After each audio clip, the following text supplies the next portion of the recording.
Hey everyone, today we're diving into a question that is sweeping the internet for fellow MBA hopefuls, and that is whether the most prestigious business schools in the US, known as the M7, prefer the GMAT or GRE for future admissions.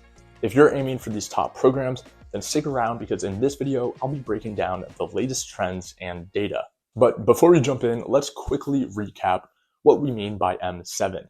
The M7 refers to 7 elite business schools: Harvard Business School, Stanford Graduate School of Business, Wharton School at Penn, MIT Sloan School of Management, Chicago Booth School of Business, Kellogg School of Management at Northwestern, and finally, Columbia Business School. These schools are considered the cream of the crop in business education, consistently ranking in the top spots of global MBA rankings. And listen, the truth is, in 2024, all M7 schools accept both the GMAT and GRE. There's no official preference stated by any of these top programs. However, some interesting trends emerge when we look at the data. This is a recent evolution as the GMAT recently changed the format of their exam, which has created some uncertainty among test takers and a lack of empirical evidence for the schools to judge from. This change has made many students consider the GRE as their primary entrance exam at rates higher than we've seen in a long time. The GMAT and GRE are quite different exams, which I laid out in this video here.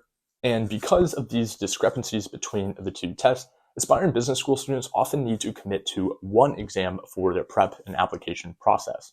And that's why I wanted to make this video so you can decide for yourself which path you want to follow. Now, let's get into some data because, as you all know, numbers never lie.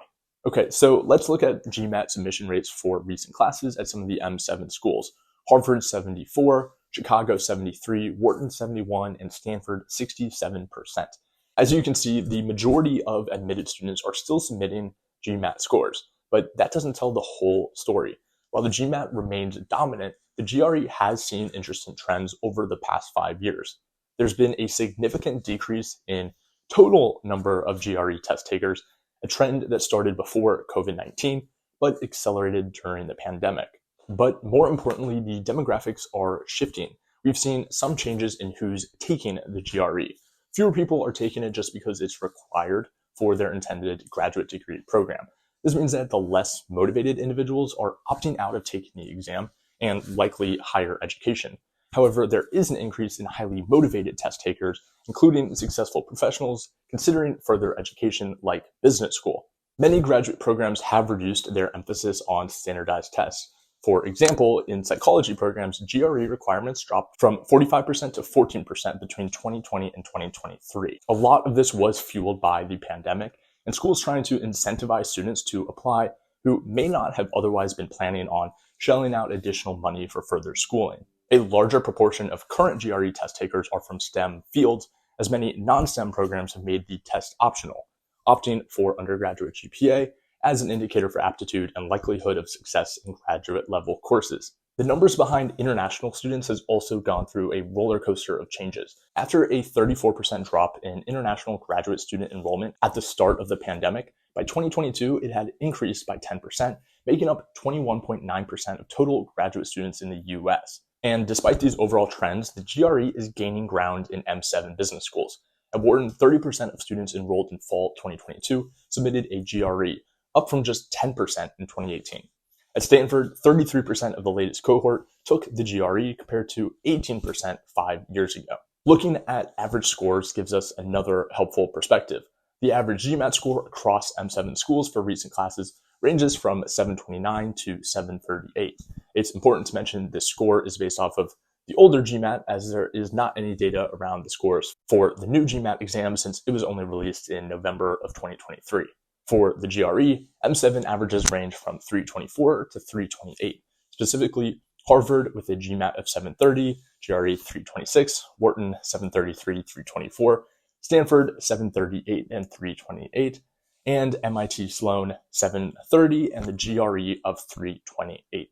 And what is important to note here is that these high averages indicate that regardless of whichever test you choose, you will still 100% need a competitive score. And this is where the sponsor of today's video, Target Test Prep, can help. Target Test Prep has been trusted by over 10,000 students who've earned average scores in the 95th percentile on both the GMAT and GRE.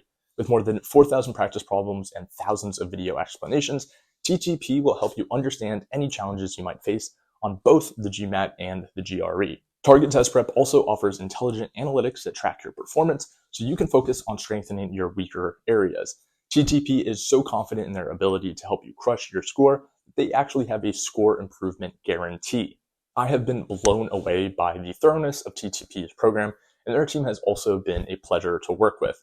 Everyone I talk to who has successfully gotten into an M7 school with an elite score swears by Target Test Prep, and I think that's the only sign you need if you're looking to maximize your scoring potential. So check out the link down below to sign up for Target Test Prep and take your score to the next level. And now let's get back to the video. When deciding between GMAT and GRE, it's important to consider the following three factors. First, your strengths. The GMAT is more quant heavy, while the GRE has a stronger verbal focus. This may help you decide where to focus your attention. Next up is your target schools. Research the specific score breakdowns for each program. There are variations at the schools, as some schools are more known for being technically focused or more technically rigorous, hence they judge a high quant score more favorably. And third, your career goals. Some employers, especially in finance and consulting, may prefer to see a GMAT score. I've seen plenty of roles in high finance ask for the GMAT scores in the job application, as this is a strong indicator of aptitude compared to GPA, which can be inflated based on your school and degree. And remember, test scores are just one part of your application. M7 schools take a holistic approach, considering your work experience, essays, recommendations, and overall fit with the program.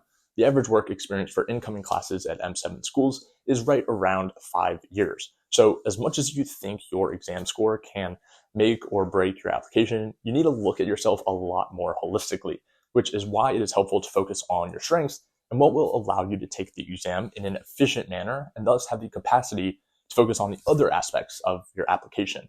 To no surprise, M7 schools are highly selective.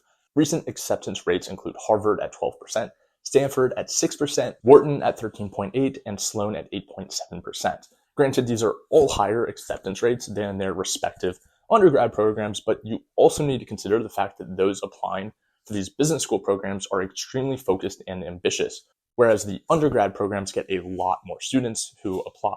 So in conclusion, in 2024, both the GMAT and GRE are viable options for M7 business school applications. While the GMAT remains more popular, the GRE is still widely accepted and growing in use at top business schools, despite overall declining trends in other fields. This suggests that M7 schools are increasingly open to GRE scores, even as other graduate programs reduce their emphasis on standardized tests. Focus on taking the test that allows you to put your best foot forward. And remember that your entire application matters, not just your test score. Have you decided which test to take? Let me know in the comments down below. And if you found this video helpful, don't forget to like and subscribe for more business school content. Also, check out Target Test Prep at the link down below to level up your scoring. I'll see you in the next one.